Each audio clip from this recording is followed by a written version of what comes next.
Hi folks, Wonia Thibault here again, still talking about some things from episode 7 of season 6 of Alone.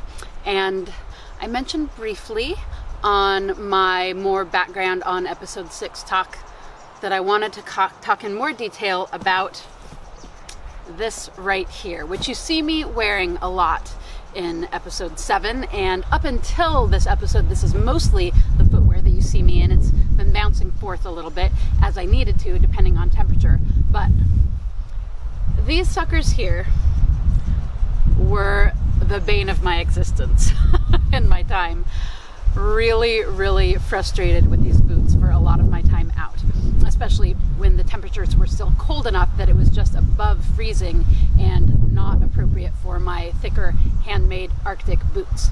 So I spent a lot of time thinking about my footwear before going out on Alone, as one would, because your footwear is so key to your experience out there. So there are a lot of Arctic cold boots out there in the market, and we were allowed to bring 2 pairs of boots, one a waterproof hunting boot and then one an Arctic boot. And so the hunting boots were mostly waterproof boots, so muck boots, bogs, that type of rubber boot was kind of what most folks were going for. And I certainly wanted something that was going to be waterproof because I knew we were going to be on the lakeshore, and I knew that for a lot of time out it was going to be above freezing, and that my handmade boots weren't going to be working in those temperatures. However, I really wanted to avoid the really thick, heavy, stiff molded rubber boots that most standard cold weather rated waterproof boots are. So mostly what you see are these big, heavy things that have this very rigid footbed, and some of them come up into that neoprene style, like the standard muck boot style, up above. So the thing with those boots is I've been making my own footwear and mostly wearing that for years, and I'm really used to a nice, flexible, lightweight sole. Those things are so rigid, it felt like I was walking around with concrete boots on. So I certainly tried many pairs of those, and most of the ones that are rated to like 20 and 40 below, that's what they're like. They're big and heavy and stiff. And to be perfectly honest, I had a heck of a time getting my feet in and out of those things when I was well-fed and comfortable sitting in coastal California in August. So picturing putting those on when I'm cold and stiff in Arctic temperatures and potentially underfed just did not seem like a thing I wanted to do. So that left me with a big question: what do I do for my waterproof boots? So I looked and I looked around, and I wanted something that was going to be lightweight and flexible, and that was going to have one key feature, which is a removable liner. Because anytime you're wearing waterproof footwear, you're going to be getting a lot of condensation inside your boots from your own sweat. So these type of boots, they keep outside water from getting in, but they also keep the water from inside your body from getting out. And that's true of all waterproof boots. Even Gore-Tex boots are going to do that to some degree, but anything truly waterproof, that's going to be true of.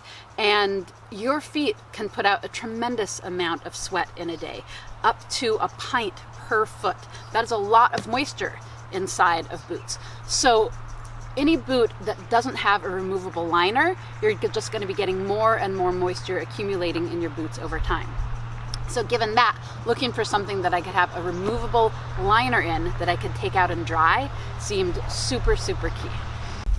So I looked all around for different boot options. I thought about just taking oversized boots that I could put some kind of handmade liner in, but I ended up finding these. And these were very lightweight, which was super key, because any pound of weight on your foot is like 3 pounds of weight on your back, according to Morse Kohansky, who's a renowned northern climates, northern boreal forest survival expert. And that seemed like a given that less weight on my feet would be a really good thing. These were rated down to -40, and they're super lightweight and very soft and flexible, which felt really key, with a removable liner. So I ordered these. I ordered a smaller pair without a liner, and then this pair, and felt like these were just going to be gold to me, which may have been true, except for one fatal flaw. And that is actually two fatal flaws. So they are wonderfully lightweight and flexible. However, they're so flexible because the rubber is really, really soft, and I found that over time it changed shape really easily, and then it stayed in that changed shape. So the way that they work is you have your socks, of course. In the Arctic, I was wearing 2 pairs of tall wool socks at all times. So now I'm just going to do lightweight cotton socks. And then you pull on this neoprene liner, which comes with the boots. It's kind of like wetsuit material, only it's a little bit softer. And you pull those on, and then you pull on your boots. You pull on your boots.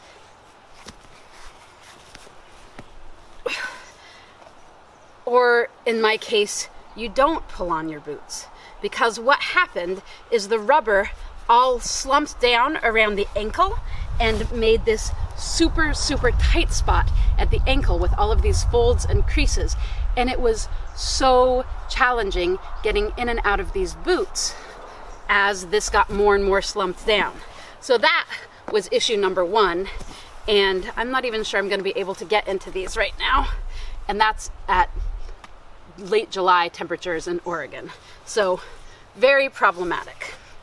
The other major issue is that as soft and flexible as they are now, put these suckers below 0 and this rubber becomes very, very stiff. So not soft and flexible. So soft and flexible enough while I was wearing them for the material to all slump down about my ankles, and then at that point, temperatures were dropping and they got so stiff that I could barely get them on and off. So these were the bane of my existence. So every morning I would have to hold these over my fire for 10-15 minutes a foot and stretch and mold them. Sometimes before I got the fire going, I would sit on them for a while just to kind of stretch them out and warm them with my butt, and work at them to try to get that ankle opened up. And then hopefully, eventually, when they were super pliable and soft, pulling and tugging and using probably a lot of calories. I don't even know that I can get it. Yeah. Anyway, I would eventually get these suckers on. So yes, wonderful to have them lightweight, wonderful to have a removable liner, but try removing these suckers or just getting them on. I was very, very disappointed, and it was a major issue for me. Also, because they're so very waterproof, I would get moisture building up in there. By midday, I would already have my liners and mostly my socks soaking wet. So I would often be sitting by the fire. So this is something I think I talked about in one of the other videos. Most days I would just let it go and be in wet boots all day. When it started to get really cold, but not cold enough for my thicker boots, then I would stop midday, or on my self-care days, or you can see there's one of the episodes I'm actually sitting during the day drying my boot liners. So these would be soaking wet, completely saturated, and I would sit with these over the fire for a long time. And as you can see, they took a beating. Little holes all over those. Very, very flammable.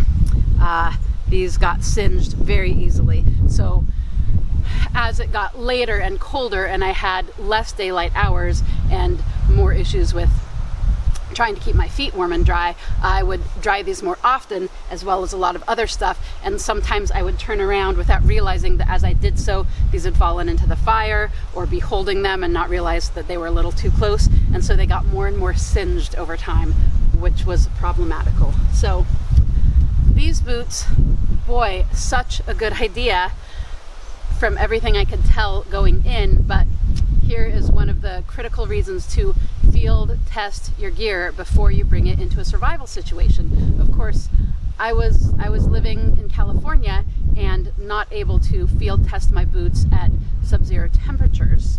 So quite a problem in terms of really being able to know what was going to be performing well in Arctic conditions.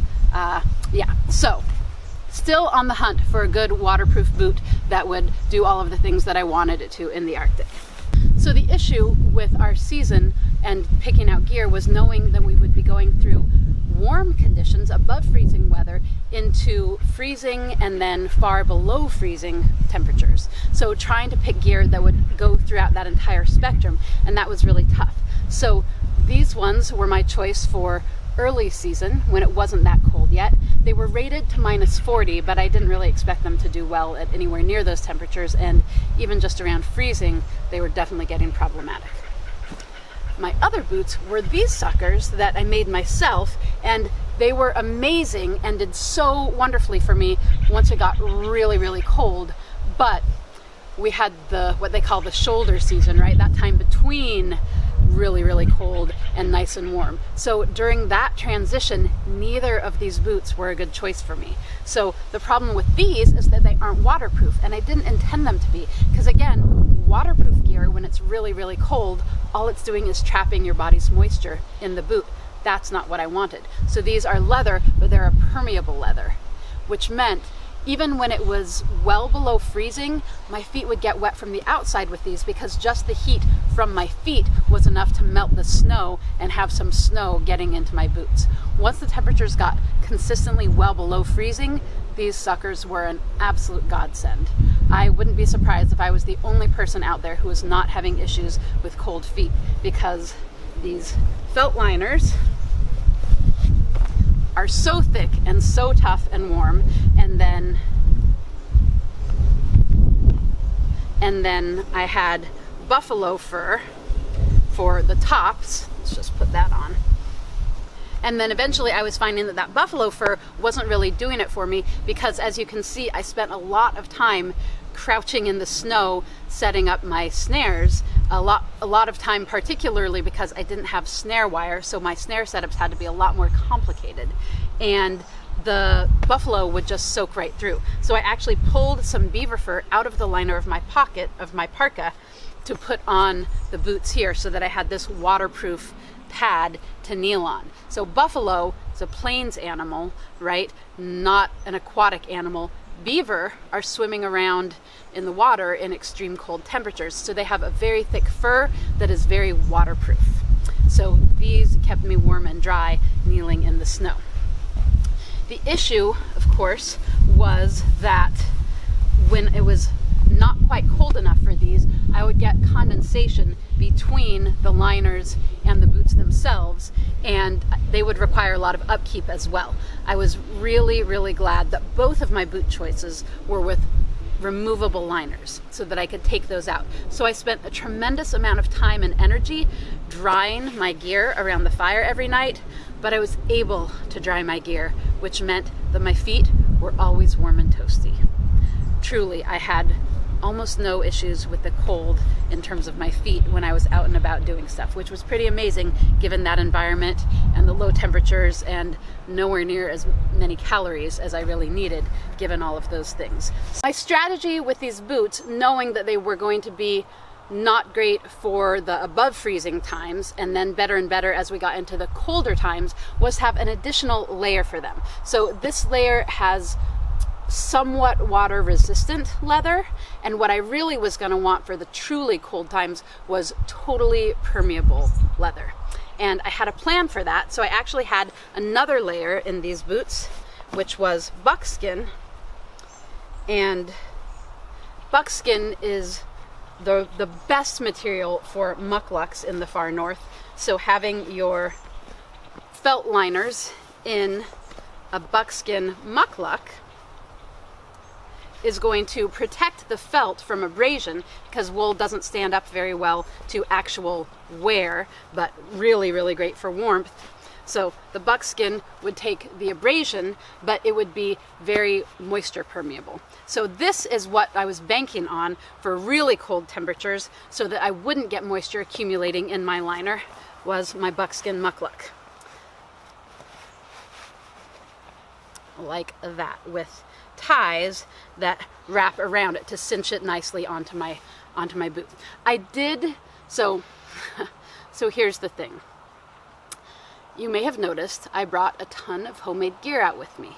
However, I didn't even know for sure I was going to the Arctic until mid-July, or I didn't even know that I was going to be on alone until partway through the summer. So I didn't start really kicking it into high gear to make my gear until a little bit later in the summer. Also, my mom had a horrible accident and I was caring for her in a wheelchair for a lot of the summer. So all of a sudden I had way less time than I had planned, which was already nowhere near enough time to make all of the things I wanted. Therefore, I didn't get my mucklucks finished. So I had this muckluck that was basically just buckskin wrapped around my boot, and then one other more finished muckluck, and that is what I was wearing at the time of launch. Now, watching the other seasons, I had the impression that a lot of people had downtime. And so I was figuring, no problem. I have the buckskin. I have a wonderful Leatherman that's been modified with great leather tools for me. I'll be able to work on these and get them finished in my downtime. Well, it didn't turn out that I had any downtime, especially with the really short days up there and all that it took just to set my traps, run a trap line, keep firewood, keep all of the things that, drinking water, boiling tea, cooking food when I had it. All of those things were a full-time job, so I didn't have time to sit around and work on these, besides a couple times literally in the middle of the night when I would wake up sleepless and need something to do in the middle of the night.